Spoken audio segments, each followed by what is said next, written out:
Huge thank you to CIBC for making We Get It possible. Welcome, everyone, to We Get It episode this week. My name is Karine Shelley Four. I am the program director with Young Adult Cancer Canada, and we have these amazing conversations with a bunch of amazing people every week, and we come to you on Monday night, 7 p.m. This week, I'm super happy. I am in great company. I'm with Melina Ladouceur. I guess in French, that's how we would say it. Ladouceur. Yep, for sure. Such a beautiful, soft name. And Melina is actually a cancer coach with Ottawa Regional Cancer Foundation, correct? That's correct. And she reached out to us, had, again, this real interest and passion for the young adult community, wanting to help, and her expertise is vast and rich. And one of the things she connected us about said, fatigue. And I was like, yep, let's talk about cancer-related fatigue. I know, for having spoken to so many of you over the years, how real of an issue this is, and also how misunderstood of an issue this is. So I am so glad that you're with me this week, Melina, and that we can talk about that. So how about you first tell us a little bit more about yourself? Who are you, my dear? All right, sounds good. Thanks for having me, Corinne. It's really a pleasure to be here and to talk to the community and share a bit more information and tips on fatigue. So my name is Melina Ladouceur. I am a social worker by background that's been practicing for about 15 years. I work at the Ottawa Regional Cancer Foundation. I've been there for almost 10 years, working as a cancer coach. So, people often have the question, what is the cancer coach and what does the cancer coach do? And how does this fit within, how's this different from, social worker at the hospital or, other professionals that are in the network. So I'll tell you a little bit more about that. So cancer coaches are health and wellness professionals. So we're either social workers or nurses by background who have experience in oncology and who have additional training in health coaching. So to give you a bit of information on that, I'm an integrative health coach trained through Duke Integrative Medicine. And so basically what we do is we are a person who is part of someone's team when they're going through cancer and after treatment. We're someone they can access for additional support and guidance. And what we do is we focus, first off, we know that when people are going through cancer, in our experience in working with people, that, people are trying to navigate a complex healthcare system. It's not always easy to know where to go for what you need. And, people can feel overwhelmed. There's a lot, you're going through so many decisions, so many changes, lots of side effects, lots of different emotions, lots of different things. And because we know this can be, so difficult, it impacts every aspect of your life, that's why we developed cancer coaching. So cancer coaching is where we partner a person going through cancer and or their loved ones with a healthcare professional who acts as a coach and who focuses on the person, not the cancer. On how impacts you and your life, right? So we're kind of the person that's there to help you around, to be the person you can talk to about, how do I, I'm having my first appointment with the oncologist. What should I ask? How do I prepare for this? Or I'm about to start chemotherapy. What to expect from that? How do I tell my kids about my cancer diagnosis and have that difficult conversation? Or, I'm coping with all these side effects like cancer-related fatigue, like brain fog, like, nausea, chronic pain. Or how do I manage, all these emotions that are coming up? And how do I, if I think about the post-treatment phase for a lot of people, how do I cope with living with uncertainty and the fear of the cancer coming back, right? Yeah. How do I go back to work, and who am I now? How to figure out, a lot of people may be left after cancer with what just happened, right? And they're stopping and they're really processing everything. And, you know, I've gone through all this. What do I want out of my life now? And sometimes priorities change and people want better balance between work and having time to focus on, you know, their own health and keeping themselves well. And some people, you know, decide I want to change career and they make a drastic change, but it's not easy to kind of go through that process and navigate that. So a coach is really there to help you and to support you around where you're at and helping you come up with a game plan and to come up with strategies to help you get from where you are to where you want to be. So maybe where you want to be is I want to have more energy, or maybe where is I want to prepare to make this really difficult decision about treatment or reconstructive surgery. Or maybe where you want to be at is I want to make a career change, whatever it is, right? We meet you where you're at. And as a coach, I'm non-prescriptive. So I don't tell you, here's what you need to do. It's different from the medical model, right? Of doctor knows best and doctor tells you, or a healthcare professional says, okay, you're dealing with anxiety. I want you to start meditating every day. That can definitely work for a lot of people. And I've seen success with it, but not for everyone, right? It's about finding what's going to work for you. And so as coaches, we are really able to sit down with you and to ask you questions and to be curious with you, to try to understand you and your life and what works best and what are your strengths, right? And what are things you've done in the past? And, you know, we explore, you know, somebody's coping with, you know, I'll just take fear of cancer recurrence because that's another very common reason people come for coaching is, you know, we explore with you, what have you tried already? What works? What, you know, what else do you think you could do? And so we really start with the individual and exploring with them. And then, you know, if you're feeling stuck, we can put out, well, here are some options. You know, here's what the research says, you know, some of the best strategies for managing anxiety. And we give people lots of options, but then we turn back to them and we say, what do you think? Does anything resonate with you? What would you want to try? So it's different than I want you to do this. Here's your homework. It's let's come up with a game plan together. And let's, you know, we ask powerful questions. A lot of coaching is asking people powerful questions to help them click and to help them find, we're really trying to discover together what's right for you so that you can come up with a personalized plan to get you from where you are to where you want to be. So coaching is all about helping you improve your sense of control and helping you feel more confident in what what you want to do next to help yourself get there. So that's probably, you know, I'll leave Nice. But yeah, basically it's a program. People have access to individual coaching sessions. We are based in the Ottawa area. So most people that access our services are from Eastern Ontario and Western Quebec. But we're certainly there to, you know, point people towards resources and connect and answer questions if they're in other regions. We currently our services are typically offered face-to-face, but of course, because of our time of COVID-19, we are doing actually all of our sessions by either secure video chat or by telephone. But we are still there. We are still operating so people can access our services. It is available for anyone going through cancer at any point. So whether you are newly diagnosed, you're in treatment, you're post-treatment, you're dealing with recurrence or metastatic cancer, or you're at end of life. And we help people in so many different ways. You know, we definitely see people newly diagnosed and in treatment, you know, the post-treatment phase.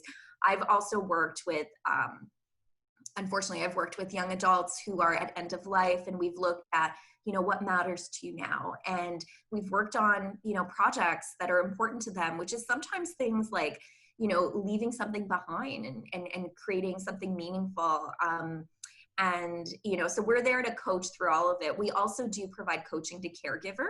So anyone who's a caregiver, you know, it doesn't matter to us if that is, you know, their spouse or boyfriend or girlfriend, or if it's their parents or, you know, a friend, anyone. We're here for everyone. Everything they tell us is confidential. Yeah, and coaching is meant to be, it's a program, really our goal is to empower and to support people, to help them connect to themselves and find the questions and the answers that will guide them. So, it is meant to be a short-term service, but people usually will come for anywhere from, I'll say about maybe 5 to 7 sessions with a coach, period of usually about a year.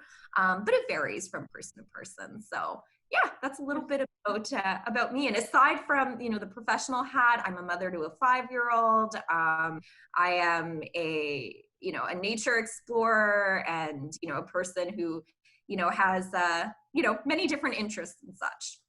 Sweet. Thank you. This is great. And we'll make sure, because I know a lot of the people watching today might not be in the Ottawa area, but I know there are other coaches, cancer coaches in other provinces. It might not be in every city, but maybe we can make sure I can check in with you and we can try and share that information for those of you who are not in an area that could give you access to someone like Melina. But it is awesome. And I love like how we often say at YAG that, of course, for treatment and medical purposes, to know where your cancer is on in your body is important. But ultimately, what we work with at YAG, and what you seem to very clearly say you work with, is where the person is in their lives. Like, where are you in your life? What is important to you? That's why our young adult community, when they connect with each other, they connect so strongly, regardless really of what cancer that person has or what stages they're at. It's more, where are you in your life? Okay, you're single, or you're a young parent, or you're a single parent, or you just got divorced, or you lost your job, or you were just about to start school, or these life experiences are at the core of the connection. And so it's awesome to hear of your services. It's amazing. Thank you for that. So the subject of our talk really today will focus a little bit on fatigue, cancer-related fatigue. And I think for our community members, and for really anyone who's watching who's had cancer, you don't really need for us to draw something to explain to you what we mean when we say cancer fatigue. But I think a lot of people who are either acquaintances of someone dealing with cancer or who don't know much about cancer, and if you do, you're lucky. If you've been protected from that, consider yourself, be grateful for that. But a lot of people have a hard time, I think, understanding what we mean when we say cancer-related fatigue. It's not just, I missed a few nights of sleep, I'm tired. This is not what we're talking about. Can you tell us a little bit about what is it? What are we talking here? For sure. So cancer-related fatigue is a very common side effect that people experience, during treatment, but after as well. And I think that after part isn't always talked about, right? That, we often expect, if we're going through chemotherapy or radiation, the person expects, okay, I'm going to be tired, right? They may not have a good sense of what that means until they're in it. And they're like, oh, wow, like I'm more than tired. I'm completely like exhausted. But it's after too. So, it can last a while. I mean, you see people that it's been a couple months, you see people it's been 6 months, right? Like everyone is different, and there's no there's no amount of time that this is exactly, to this, like on this day, you're going to feel better and have, and there's not a specific line like that. But basically so it impacts about 70 to 90% of cancer patients is what the research shows. And basically, so what it is, it's often described, so I'll go back to kind of how people describe it, right? I am not, I'll say out loud, I've not gone through cancer myself, but have worked with people going through it for the last 10 years. I've also had a lot of people close to me who, so I've learned from their experience. But for the way that people describe it is often, some people talk about a whole body experience. They feel it in every kind of aspect of their body, just this like huge exhaustion and completely, just drained kind of feeling. And sometimes it can hit them out of nowhere, right? So go, go, go, everything's fine. And all of a sudden it hits them and they can't do anything else, right? So people have talked about, just all of a sudden it's like, my head says go, my body says no, like all of a sudden, right? It's not the type of fatigue that can be relieved by rest. It's not like I'm tired, I should take a nap. And then you wake up, oh, I feel more refreshed, I'm ready to go. It's a type of fatigue that isn't relieved by rest, that, it is very intense and very draining for people. And I think one of the biggest challenges, if we look about how does that, actually impact someone's life, is, oftentimes we're used to going at a certain pace in our society of like, we want to get things done, and our society seems to have, we have this thought that to be, for me to be, to look good or to feel productive is to get things done and to get a lot done in a day, right? And so if you're used to going at that pace and all of a sudden, you think about someone going through cancer, there's enough losses, there's enough, different changes in their lives. But then on top of that, they can't do things. And, sure, you might think, that's good that they can finally rest, like, they're on vacation. Some people say that, oh, you're lucky. It's like you're on vacation. It's like, I did today. But not quite if you can't see friends, you can't, some people think, they'll say, I finally am going to have time during treatment, so I'm going to finally work on these personal projects I've been wanting to work on.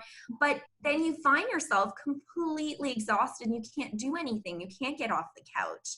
Yep. So that's another loss. That's another change that now I can't even do the things I want to do. It's not a vacation, right? It's not an all-inclusive, people. If that's what you're thinking, not really. It's not a Netflix festival. Right. No, exactly. And it impacts people in, in the way that, the things they might be doing to take care of themselves that would help them, like, exercising. Let's say, exercise is great. Being outdoors is great for your mood, right? And can be great. But, they find themselves so exhausted that they can't do that. And they can't see friends as much. And they can't do the things that maybe would help them through this, right? So, and then for sure, people post-treatment, that means that, going back to work, people they feel they don't have as much confidence. How am I going to do this when I'm so exhausted and I'm used to an afternoon nap, or I can't even get through, so it totally impacts people's confidence with work and can make it challenging to go back to work. So, all this has a lot of implications on people's lives and, their relationships with the people in their life. And, a partner, for example, may not understand as well after treatment. Well, you're done your treatments, you got to pick up help. But they may not understand that just because your treatments are done doesn't mean that your energy is back to what it was. So you're still coping with all that. And unfortunately, family and friends may not always understand. People have, I run a program, I run a workshop called Rebalancing Life and Work After Cancer. And it's really a program about, going back to work and figuring out what now with your career. And in that program, talk about people say, a lot of times colleagues, family members, friends may say, you look good, like you look great, everything's back to normal. And so then they might expect too much of you, and then you may expect too much of yourself. So then it impacts self-esteem. People think like, I should be able to do this. I should be able to do more, and then beat themselves up about it because their head's saying yes, their body's saying no. Yes. One thing, like we say, I feel like I've said it every single episode I've recorded of this show. It takes longer to recover from cancer than to be treated for it. This is some of what we mean. So we always say we don't want to freak out people who are at the beginning of their cancer experience, but we also want to empower people with that information to say, just so you know, it's going to take longer. When you're going to ring that bell and leave the hospital, you are not necessarily, and you've expressed it really clearly, Melina, you're not necessarily ready to roll as if nothing happened, because something very significant happened. Like I had conversation with survivors who would say to me, there are times where I can't even hold a conversation. Yes. So for them, so eventually over time, because we've had some community members share that even years after, they still have this fatigue. And then sometimes they're like, I'm not sure anymore. if it's my mental health that has been so drastically impacted by the loss and by everything I couldn't do for a long time, or if it's actually physical, like cancer related fatigue, like eventually it's Right. really blurry. You must have some of those conversations a lot, do you?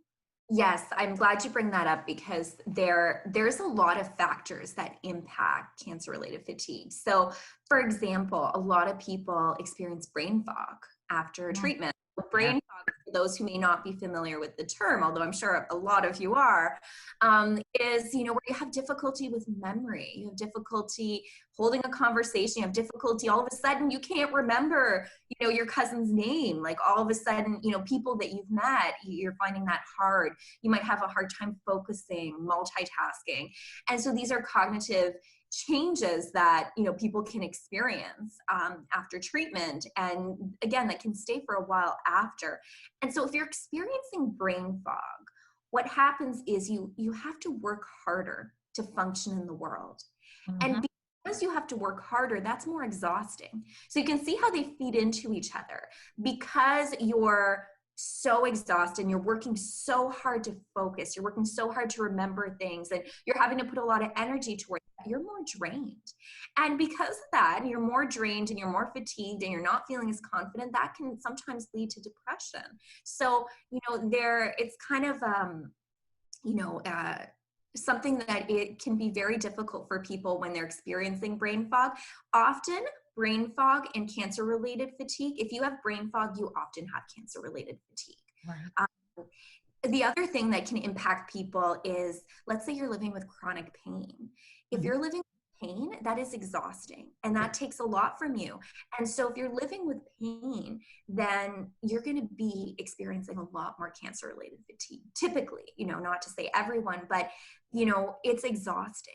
The same with if you're coping with anxiety, if you're coping with a lot of feelings of sadness, with fear of recurrence, and if that's kind of you really impacting you in your life, emotions are draining. And so that is going to make you more exhausted, right? So it's important to know that with all those things, if you find strategies to help, like often one of the first things to do to help with cancer related fatigue is to look at what could it be also contributing even more to this, right? If I Mhm. have pain and it's not managed well, then maybe the first thing is trying to find ways to manage the chronic pain, which will then help the cancer related fatigue. There's other things, other important things that you can do to help cancer related fatigue, but you want to start with what might be making it worse. If you have brain fog, at our center, we offer a program called Brain Fog, and Mhm. it is a multi-week program. We're currently offering it online. It's going to be starting in January.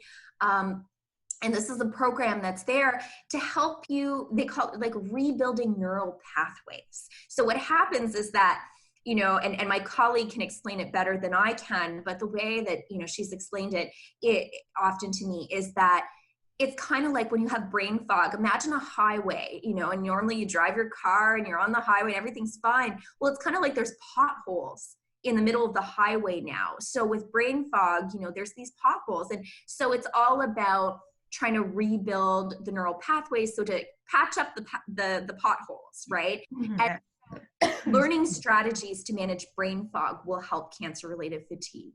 And then again, if you're coping with a lot of feelings of sadness, if you're coping with anxiety, fear of recurrence, PTSD, which, there was great research that came out a couple of years ago that 1 in 4 people who've gone through cancer will develop PTSD.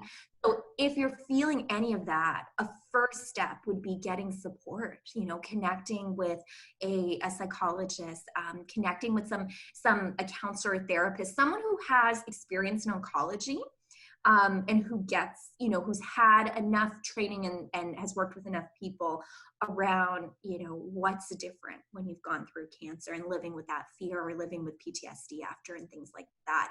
So those are first steps, to look at what could be making this worse and starting there. But yeah, it definitely impacts people. That makes so much sense because often, because to me, there is the cancer related fatigue, but there is mental health related fatigue. There's Yes. so to your point, there are all kinds of categories. And often when I speak to our community members at retreats or events, it is sometimes it can be overwhelming and discouraging to look at all of your issues at once and try and figure out how to feel better in the mess. Where ultimately, what I find is encouraging, which you've just mentioned, is really, even if you can tackle, if you can work on one Yeah. piece that you've identified, it's actually going to impact positively other parts of Right. your challenges or issues or struggles at the moment. So if you figure out that the pain Yeah. factor is huge and that there's something that can be done to better manage your pain, you can actually just put the rest on pause for a second and try and figure that out. And that Right. is actually going to help. Say you're still probably going to feel fatigue, but maybe a little tiny less. And then you can Mhm. see, okay, what next? Where else can I add? Do you have other coping ways? Like you've mentioned, figuring out. So that's amazing. Anything else that people can For focus sure. Yeah, and I'll jump into some coping strategies. Just something I want to say real quick, in relation to what you just mentioned, people often come to their first appointment with a coach and they have so many different things, right? And they don't know where to start. And so often a coach can help you kind of prioritize, right? And to help you look. And it's not us saying this is what you should focus on. It's us really trying to get a sense of what matters most to you and how's this impacting your quality of life. And so helping people to really kind of, look at, okay, there's all these things, right? If we were to start somewhere, where would we start? What would you get the most benefit from working on with me today?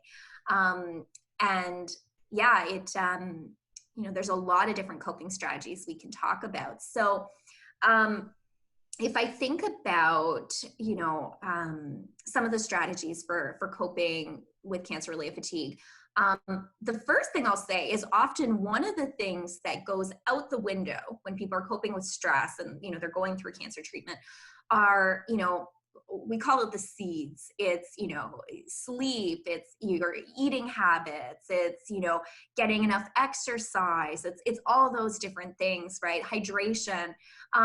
Those are important things to look at, and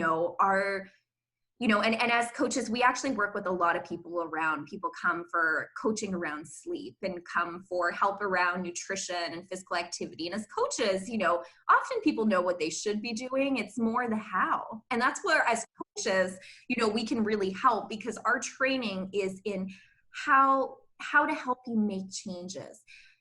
Health coaching is basically training around how to help people make and sustain health behavior changes. So, I want to be more physically active and I've been trying for years, but things always get in the way. So we can help you to really be curious with you and explore and find out what's getting in the way and come up with creative solutions together to get you there, right? Yeah. And so, yeah, starting with the basics is a good place to start. How are you sleeping? If you're not sleeping well, that's definitely going to impact your cancer-related fatigue for sure. So finding strategies, and if you're not sleeping well, I have no doubt that you have tried to find strategies to help you sleep, but connect with a professional, find out more. There might be something that you haven't tried because there's so many different things people try and have success with. And it's really, the trick is all about finding the right strategy for you. And you may have tried, 5, 6, 7 things and it didn't work, but that doesn't mean that maybe you'll connect with a professional and they'll say, a couple things that you click with and that you haven't tried. And maybe one of them, that's going to be the trick that's going to help you sleep better. So sleep is important. And like, if I may say, like we did YAC Prime study, so a big Ah, study with young adults, and sleep came out strong as yeah, an issue. I can't remember, but I think it was in the mid 80% of young adults who had yeah, sleeping issues. And sometimes, like I feel like what you're going to touch on, like what you've kind of listed here in the scenes, I like that, but yeah. Mm-hmm. sometimes the problem seems so big and massive that something as simple as looking at your sleep might Yes. seem like, we brush off the importance of some basic Mhm. in our life, hydration, Right. sleep, eating, whatever, so that it's like, this cannot help how I feel right now. It's impossible that something that's simple, but it's kind of Mhm. building blocks. It's kind of things Right. adding to each other. But it is, yeah, massive. A lot of what you touched on today actually came out very strong in Yak Prime. And yeah. Okay. Yeah, they're the things you need to function. I mean, and to fill your cup, if you imagine, let's say you go to bed and your cup is empty, you have no energy. By the time you get to bed, you're exhausted. Well, if you haven't had much sleep, maybe your cup got filled up halfway. And so now you're at you've only got that half energy for the day. Maybe if you would have got, better sleep and found, and I no doubt people are trying to get the best sleep they can. But maybe if there are some strategies that you can find that you can connect with by talking to a professional, by taking a course around improving your sleep, maybe you'd connect with something that's going to do the trick to get that glass all the way full. Because that's the energy you have for the day, right? And so if I look at even that analogy, if you have your glass half full, imagine that every time you have to do something, you lose a little bit of water in that glass. So let's say, okay, you got to get up, you got to shower, you got to get dressed, you got to make yourself breakfast, all these things. If your glass, let's say it was a really bad night, and let's say your glass was only, let's say 1/3 full, okay? And typically you get it halfway full. If you had great sleep, you'd get it all the way full, or at least 3/4. So let's say it's a day that it's 1/3 full. You've had to get up, you've had to get breakfast. Maybe you have to drive to work. Maybe by the time you're at work, like that glass might be at 1/8 cup full because you've all these other things. So every action you take, everything you do takes away some of that energy. And just like there's also things you can do that actually fill up your cup a bit more. And so let's talk about that, things to fill you up more. Sleep is one of them. Yeah, definitely, improving your sleep is going to fill your cup a bit more. Other things that are important that can fill up your cup is, good nutrition.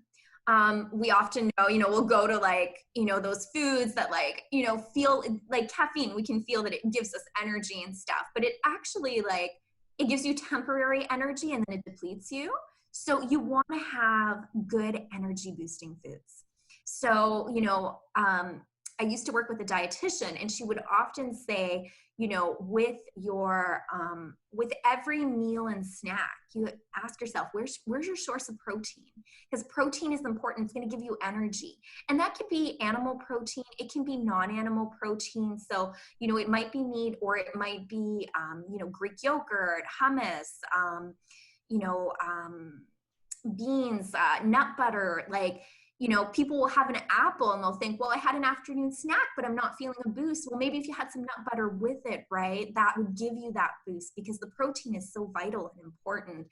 Having regular meals and snacks. If you go long periods, let's say you have lunch at 12, but you have dinner at 7 and you haven't had anything, your body is saying I'm depleted.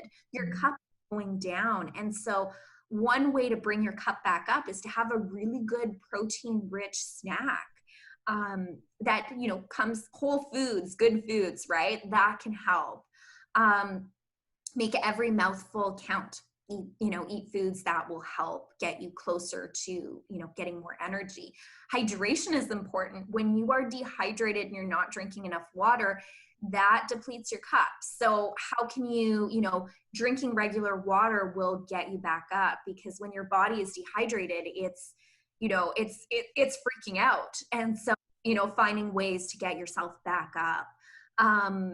So nutrition is important. Exercise is a key one. So there has been a lot of interesting research on cancer-related fatigue. And I encourage you, and I can share these resources with you after Corinne. There's a wonderful video that's quite humorous by Dr. Mike Evans, and it's called Cancer-Related Fatigue. And it's a fun video where he uses a cartoon kind of thing, and it's quite funny. It's about maybe 8 or 9 minutes long. But in the video, he talks about, what are the top things to help you with cancer-related fatigue, and what does the research show?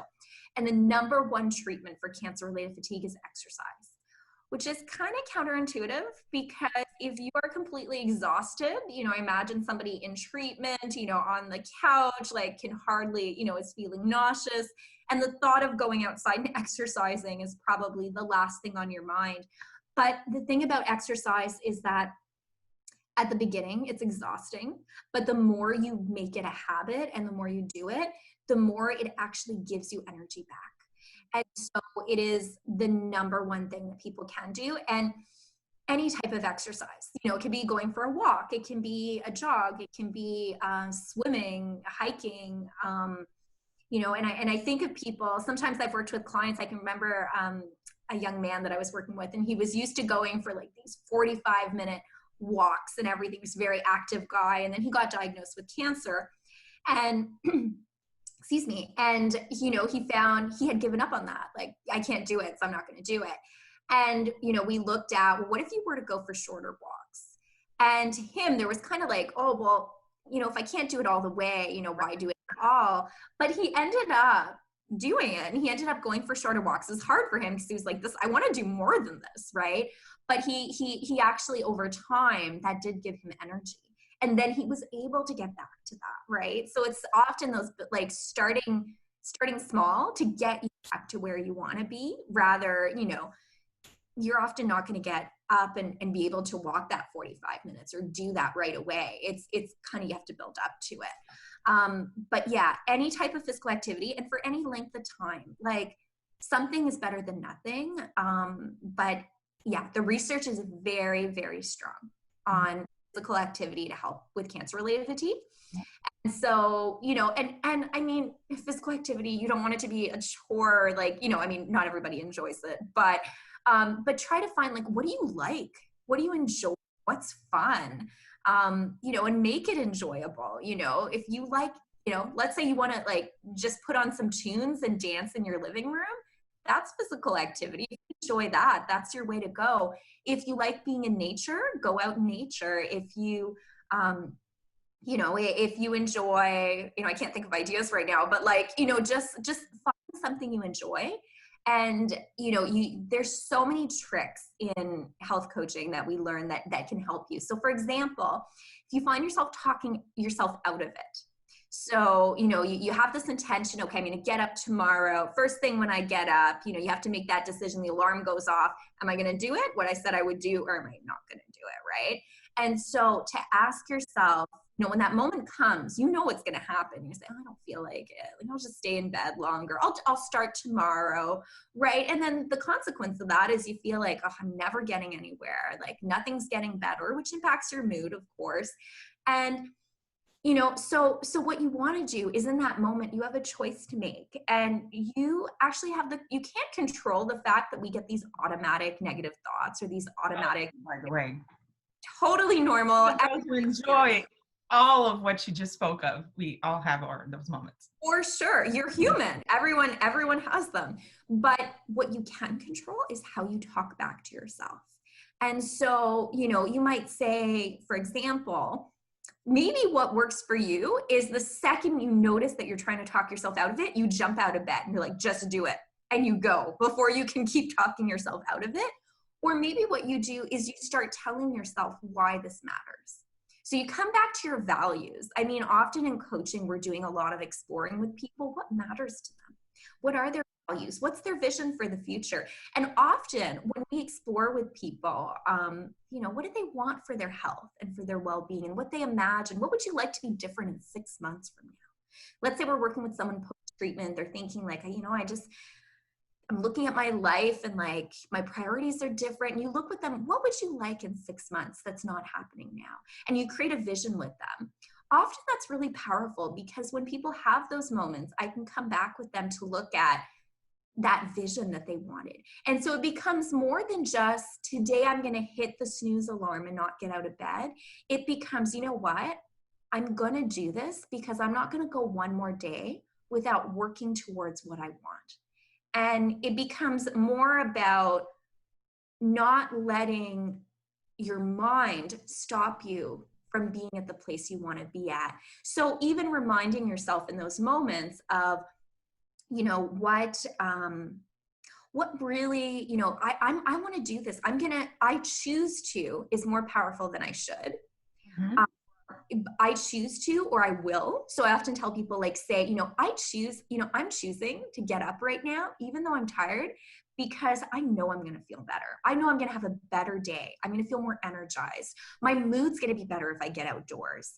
That it becomes a control thing. That this is the one thing you can definitely control, is that if you get outside, typically you feel better. But to feel that sense of control, that I'm not going to let my mind stop me anymore. So there's a lot of strategies that we look at with people through health coaching around that. Sometimes it's often we talk ourselves out of things, or sometimes it's a lack of planning, right? So I'm going to start exercising. What does that mean? What am I going to do, right? So as in coaching, we really get down to it with people. So, and they're sometimes surprised, like, oh, wow, you mean business. Like, we get down to, okay, so you're going to start exercising. What are you going to do? What type of exercise do you enjoy? What do you plan to do? And do you have what you need to do that? And sometimes it's very simple. I'm going to start, going to the gym. Maybe that's not something you do during COVID, but let's just say that it wasn't COVID times. Okay, do you have what you need in your car if you plan to go to the gym after work? Right? Or do you have exercise clothes? Do you have, like, trying to think about all the things you need? What's the first step to get you there? What do you need to organize first? And when are you going to do it?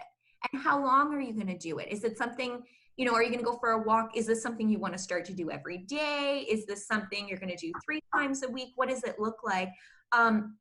And often having realistic goals is important too, because people will come and they'll often tell me, like, I'm going to start, let's say they're not exercising at all, and they say, I'm going to start doing this 5 days a week. And so I often say, like, that sounds like a really good long-term goal. Well, what are you going to do to get yourself there? Because that would be a really big shift to go from 0 to 5. Mhm. So, starting with maybe you'll do it once or twice a week, and then you build on that, right? You want to feel small successes rather than jumping in 5 days a week and being completely exhausted, might I add. If you're coping with cancer-related fatigue, you're really going to be depleted if you go from 0 to 5.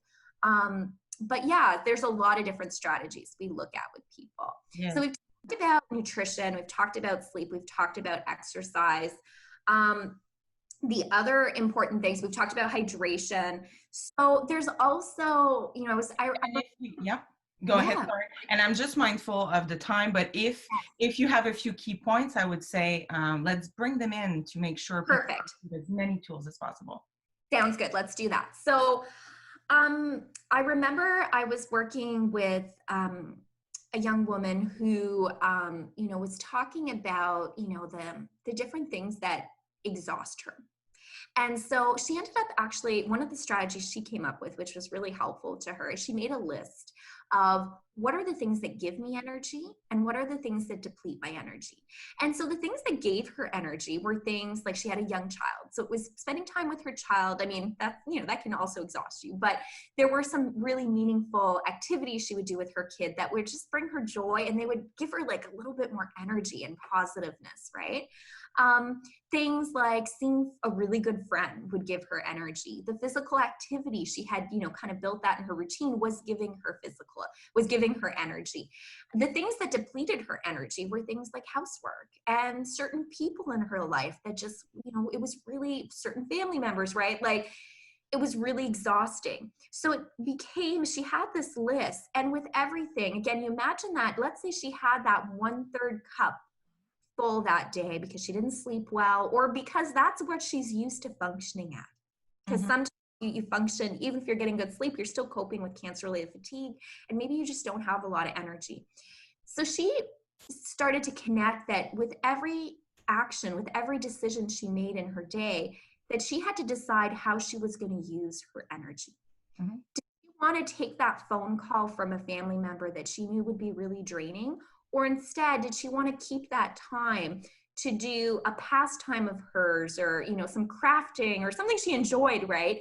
That she knew would make her feel better and would give her a little boost, right? So it becomes, with every decision you're making, is this getting me closer to my goal or further away? And it's not to say sometimes we have to take those phone calls, right? We need to do housework, but are there, can you get help with housework? Can you, like, what are options, right? And sometimes having to limit the amount of things you do and to make decisions based on, is this going to give me more energy or is this going to drain my energy? And is this worth it right now for me? So we talked about that. I'm just trying to think if there are other things that I was going to mention. I wrote down a couple notes here. Psychological well-being is important. So what are the things that give you a sense of feeling good, right? Like, and this is more than just self-care. This is, psychological well-being, maybe connecting with a support group. Really, it makes you feel psychologically well. It makes you feel understood. It helps you feel like there's so many benefits, right? But what are the actions that you can take that take care of your psychological well-being? Maybe going to counseling or therapy helps. Maybe doing things that you're passionate about. Maybe you have a blog and writing on your blog you're really passionate about. Maybe you love cooking, and so doing that is great for you. Maybe you love sports, and so it's, taking time and putting energy towards those things will actually help you with your energy. And this is going to sound very strange, but there's research that shows that it helps with brain fog. Focusing on your psychological well-being will help you with cognition, which is very interesting. So that's something that's important. We've talked about brain fog. We've talked about, I'm just trying to see in my notes if there was anything else I wanted to mention. The last thing I'll touch on is pacing yourself and noticing your body and observing, being a bit of a detective on your body and noticing what happens, right? So you might be going along in your day and you have, let's say, 5 things that you want to get done that day. And you're going about in your day. What are the signs that you're feeling exhausted? Noticing the signs earlier can help you to take action to prevent hitting that low. Now, you may still get that because sometimes, as we talked about, cancer-related fatigue can hit you out of nowhere. But are there signs? Are there things that you notice in your body? Do you have a little bit more difficulty with the concentration when you're getting more tired? Do you notice that your body, I don't know, you get certain feelings in your body or your shoulders get heavier? Like, what are the signs? So even taking time to connect with yourself and notice what are the signs that I'm getting tired so that you can act quicker. I often think of it as kind of like red light, orange light, well, red light, yellow light, a green light. So green lights, you're doing great, right? You've got energy, things are going well. Yellow light is, ooh, I'm starting to get depleted. That is the moment you want to take action. So maybe you're not going to go for a full, exercise time at that time, but maybe you can stop and take a break and do something that recharges you. Maybe meditation recharges you. Maybe watching some Netflix recharges you. Maybe that's calling a good friend and having some laughs. Or maybe you need a snack and you need to get an energy boosting snack or some water in. So doing something when you're at yellow light and noticing the signs in your body and in your mind and in what's happening that you're at yellow light is the best thing you can do to prevent being at red light. So taking time to really be curious about yourself, your body, and what are the signs so that you can notice it and do something sooner. And pacing yourself, that is really hard. It's really frustrating for people. I work with a lot of people who are go, go, go people, right? And they're used to, they're people that just go, go, go all the time. And so now they find themselves not being able to do that. So how can you challenge those thoughts, right? And, if you can't function the way that you could before, it's how do you talk to yourself and how do you challenge those thoughts that you're doing the best you can and you're pushing as hard as you can. But pacing yourself is important. So, to check in with yourself. And if you wake up and you're 1/3 cup, of that cup that's full only, and you're used to being at a half or a 3/4 in that day, it's good to sit down and to be realistic with yourself and maybe think, you know what? I had 5 things I was going to do today. Realistically, I can probably get 2 done. And that's okay. And that's okay. And it's hard. It's hard to accept those things. But what happens is if you don't, take that time and set those realistic goals, then you're causing, you're gonna feel bad at the end You're of the hurting day. yourself more, really. And Exactly. you're Right. defending yourself more ultimately as well by like the guilt. And this is great. I feel like we could talk about this for hours. So maybe we're just going to have to get you on Yeah. another episode to I continue would love to talk to. about everything. Like it is so, the cancer experience is so complex and rich, and has really high highs but really low lows. And I Yes. feel like in the conversation we had today, the tools you've provided, and especially I feel like what you mentioned at the end, I love that image of the red light, yellow and green. You Mm. talked about a lot about the glass of water, where a lot of our community members refer to the spoon theory of like, if Yeah, you start your day with 10 spoons, count your spoons. So I feel like all of those tips can not only help with fatigue, but it can help on so many other areas. So thank you definitely. so much, Melina. We're going to try and gather information and resources for those of you who Yeah. watch today. Hope you feel like there is something that can be done, and hope you also feel very validated in your experience with cancer. You are not failing at cancer. You are not failing at your life because you are still figuring out how to function during, with, or past this cancer experience. Cancer is fucking hard, people. So it's not, there's no perfect book. So to Melina's point earlier, nobody's gonna, if anybody, I would say actually, is in front of you telling you exactly what you need to do all the time, uh, question that. It's okay to advocate for yourself. It's okay to get to know yourself. Like I feel like you touched on a lot on that.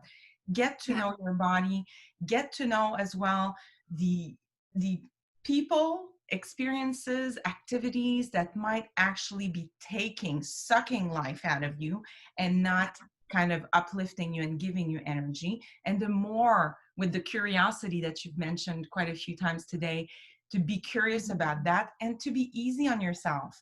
You're figuring it out. And the reality is, cancer is forcing you to kind of get this very in depth knowledge of yourself. Some people in their lives never even get halfway there. You're there, and you're not alone. So thank you so much, Melina, My uh, pleasure. for the contribution today. And I love this kind of definition and explanation of cancer coaching you've gave. I love that it's available in Ottawa, and I know it's available in a few other cities as well in the country. So we'll, if you are listening and you're like, is it available somewhere? You can always message us at connect@youngadultcancer.ca, and we're going to do our best to maybe check in with Melina if she has Yeah. resources, or with anyone.